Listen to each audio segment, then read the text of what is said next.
Question number 6. Question number 6 is what are stomata? Give two functions of stomata. Stomata क्या चीज है? Stomata के दो फंक्शंस क्या हैं? ठीक है, पहले तो बच्चों जान लीजिए कि स्टोमेटा क्या है। इसका STOMA, this is the singular form, singular, and stoma को जो है सिंगुलर है, और स्टोमेट इसका प्लूरल फॉर्म क्या है? Stomata, stomata, this is plural form. ठीक है, ये इसका प्लूरल फॉर्म है। तो अब क्या है? These are the stomata are the, अब कई सारे स्टोमेटा होते हैं, ठीक है, तो दीज आर द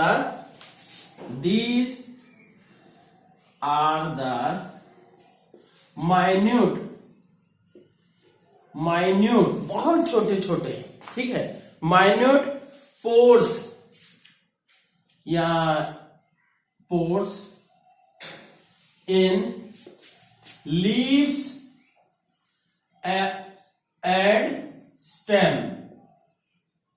ठीक, these are the minute pores in leaves and stem.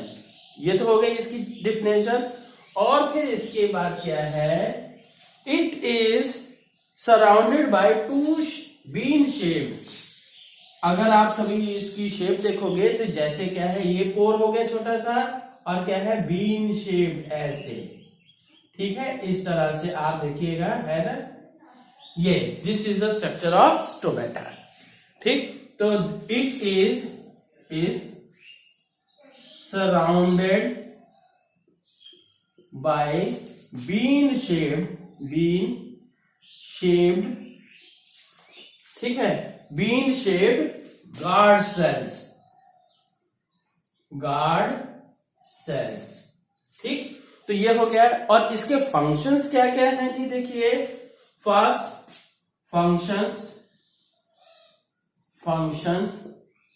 है एक्सचेंज ऑफ गैसेस, कि ऑक्सीजन लेता है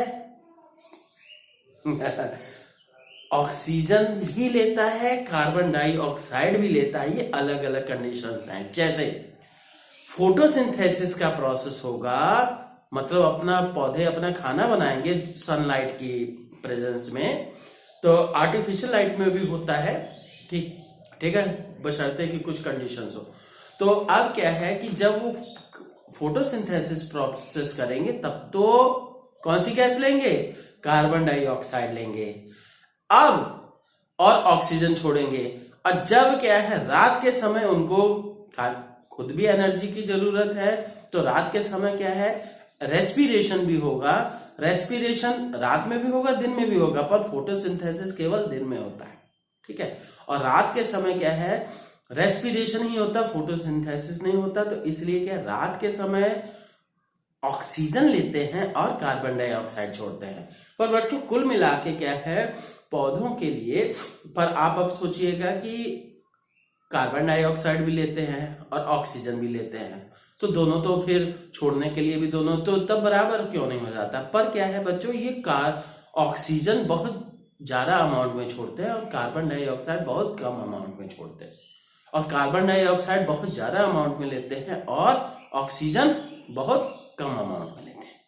इसीलिए पौधे लगाने से क्या है, हमारा एनवायरनमेंट साफ होता है, ठीक है, और ऑक्सीजन रिच होता है। Is that clear?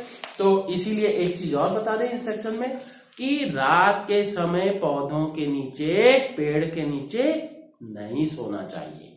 क्यों नहीं सोना चाहिए? अब आप सोचिएगा। ठीक है, तो अब यह है function exchange of gases, e.g. CO2 और एंड CO2 हो गया एंड O2। ठीक है, CO2 मतलब कार्बन डाइऑक्साइड और O2 मतलब ऑक्सीजन। नेक्स्ट है एक्सचेंज ऑफ, नहीं, evaporation of water,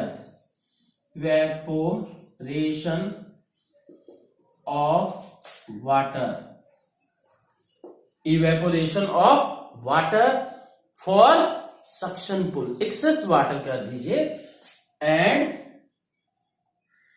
creates suction पुल। इसी से क्या बच्चों की ऊपर से पानी गया, पत्तियों से उड़ गया, तभी नीचे से पानी और एब्जॉर्ब होकर ऊपर जाएगा। अगर पानी ऊपर उड़ने का सिस्टम ना हो तो पौधों में क्या है, ऊपर पानी जाएगा ही कैसे, और फिर पौधों का खाना बनेगा कैसे। ठीक है। क्वेश्चन नंबर 7 है does transpiration serve any useful function in plants, explain. क्या ये जो ट्रांसपीरेशन जो होता है, मतलब पानी का इवेपोरेशन पत्तियों से, क्या ये कुछ फायदेमंद भी है इसका यूज? तो बच्चों ये है, transpiration is useful,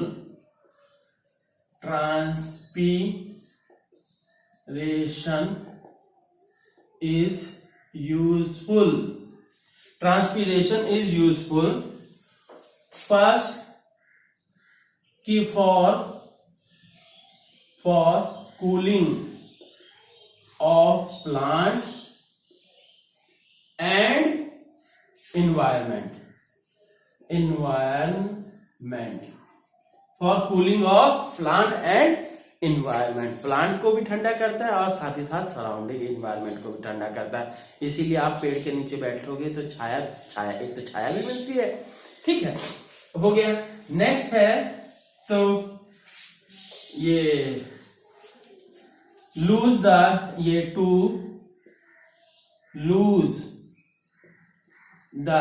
excess water in plant। ठीक है, प्लांट में हो सकता है एक्सेस भी वाटर होता है कई बार, तो उससे भी मतलब इवेपोरेशन से वो एक्सेस वाटर भी कम होता है। ठीक है, नेक्स्ट हम बात करते हैं क्या जी, कि टू क्रिएट, अब ये है to create suction pull, to create suction pull for proper flow of water in the whole plant। ठीक है, तो सक्शन पुल क्रिएट करने के लिए भी ये यूज होता है। ठीक, अब बच्चों देखते हैं question number 8। What are components of blood के कौन कौन से कंपोनेंट्स हैं? ठीक है, तो अब ये है ब्लड के कंपोनेंट्स में, इसीलिए मैंने नोट्स में बताया है, तो ये आप सभी नोट से ही लिखिएगा, है ना। तो हो चुका है कवर। नेक्स्ट है why is blood, question number 9। Why is blood needed bye all parts of the body के लिए ब्लड क्यों जरूरी है? तो अब ये है ब्लड क्या कंटेन करता है। हाँ, इसमें बच्चों ये देख लीजिए, ब्लड में क्या होता है, एब्जॉर्ब फूड होता है, ठीक है, और न्यूट्रिएंट्स होते हैं। ठीक, तो और साथ ही साथ क्या है, ब्लड ऑक्सीजन को कैरी करता है, और साथ ही साथ जहां कार्बन डाइऑक्साइड, सेल्स में से कार्बन डाइऑक्साइड निकली और क्या वेस्ट मटेरियल्स निकले, कार्बन डाइऑक्साइड को भी वापस लाता है और वेस्ट मटेरियल्स को भी वापस लाता है। ठीक है, तो हम कहेंगे क्या जी, तो blood is important first for ये to transport oxygen O2 to the cells. अब सेल्स पे ऑक्सीजन जाके क्या करती है, ये आपको सोचना है। ठीक है, बता चुका हूं। टू ट्रांसपोर्ट, ठीक, ये डाइजेस्टेड फूड, जो फूड का एब्जॉर्प्शन हुआ, या कहिए एब्जॉर्ब्ड फूड। ठीक है, फूड पूरा नहीं, ये नहीं कि डाइजेस्ट हो गया, पेट में है जो सारा फूड हमारे, वो तो स्टोमक में ही रहता, उसमें से न्यूट्रिएंट्स का एब्जॉर्प्शन होता है। ठीक है, तो to transport digested food and nutrients to the cells। ठीक, ये भी सेल्स तक जाता है। और टू कैरी बैक,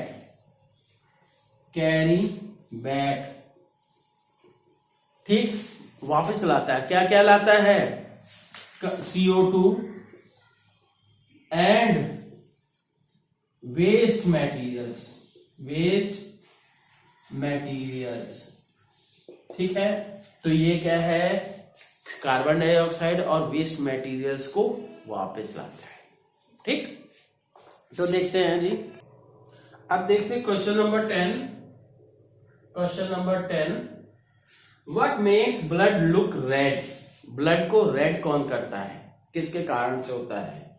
ठीक है, तो अब ये है बच्चों की ब्लड का जो ब्लड में क्या होता है? रेड ब्लड सेल्स होते हैं which contains a pigment called hemoglobin, due to hemoglobin the blood looks red।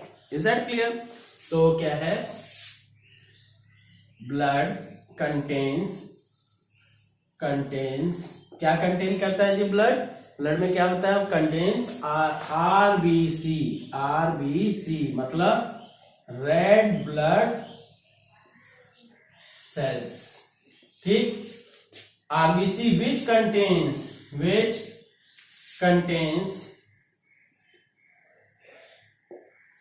red blood contains RBC which contains ये a pigment called hemoglobin।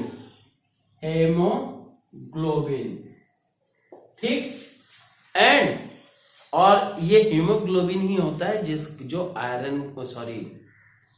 Oxygen binding capacity होती है। ठीक है, contains a pigment called haemoglobin due to which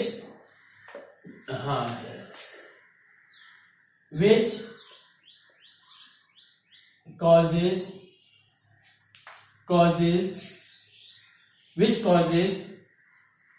the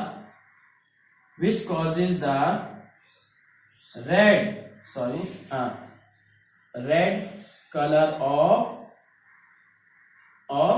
blood। ठीक, अब बच्चों देखते हैं क्वेश्चन नंबर 11।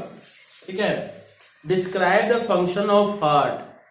ठीक है, ये भी मैं नोट्स में बता चुका हूं, बढ़िया से करिएगा। ठीक है, क्वेश्चन ये भी नोट्स से देखिएगा। क्वेश्चन नंबर 12 क्या है? Why is it necessary to excrete waste products? तो अब यह है वेस्ट प्रोडक्ट्स को निकालना क्यों जरूरी है। पहले तो देखिए बच्चों कि ये जो आप खुद सोचिए, और मैं बता भी चुका हूं आपको कि अगर मान लीजिए आपके घर में सामान आ ही रहा है, ठीक है, क्या होगा जी? सामान डेली आ रहा है, सब्जी आ रही, खाना राशन आ रहा है, सब कुछ आ रहा है, पर निकलने का कोई, बाहर फेंकने का कोई सिस्टम नहीं है। खिलौने भी आए जा रहे हैं, हर महीने हर 10 दिन पे आप 4-6 खिलौने ले आ रहे हैं, तो क्या होगा? आपका घर पूरी तरह से भर जाएगा और इवन कचरा भी हो जाएगा, और स्थिति ये आ जाएगी कि आपको रहने की जगह नहीं मिलेगी। तो इसलिए घर में से कचरा भी निकालना बहुत जरूरी है। जैसे कि हिंदू धर्म में क्या है, दीपावली के समय याद होगा कि आप सभी को घर की साफ सफाई की जाती है। ठीक है, तो किस लिए जी?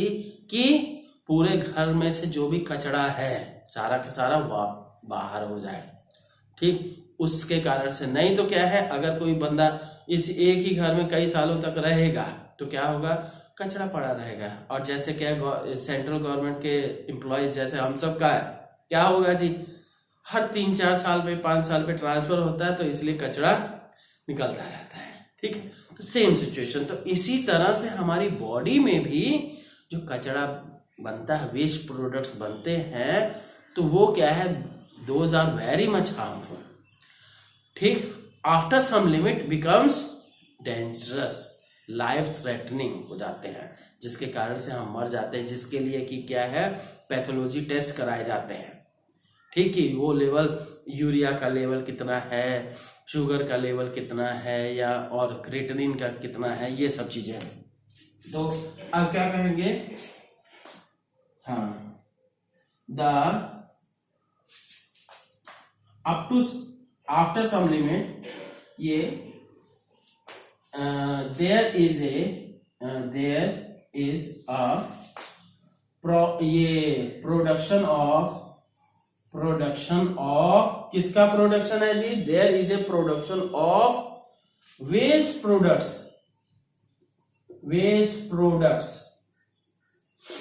there is a production of waste products during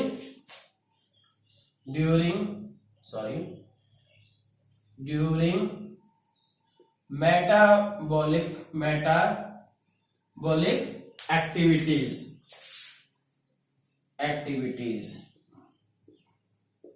metabolic activities के दौरान क्या है, मेटाबॉलिक एक्टिविटीज के दौरान बहुत सारे वेस्ट प्रोडक्ट्स बनते हैं। ठीक, after some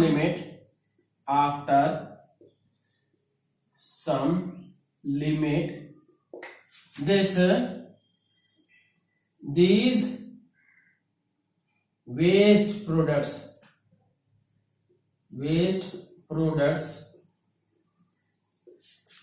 becomes life threatening for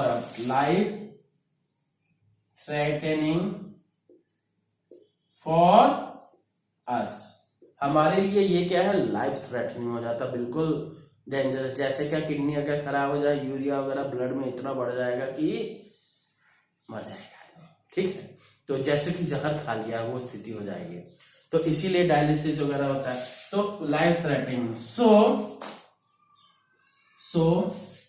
to regulate the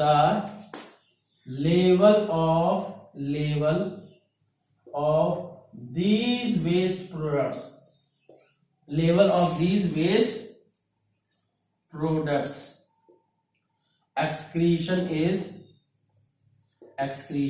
is necessary। ठीक है, एक्सक्रीशन बहुत नेसेसरी है। ठीक है,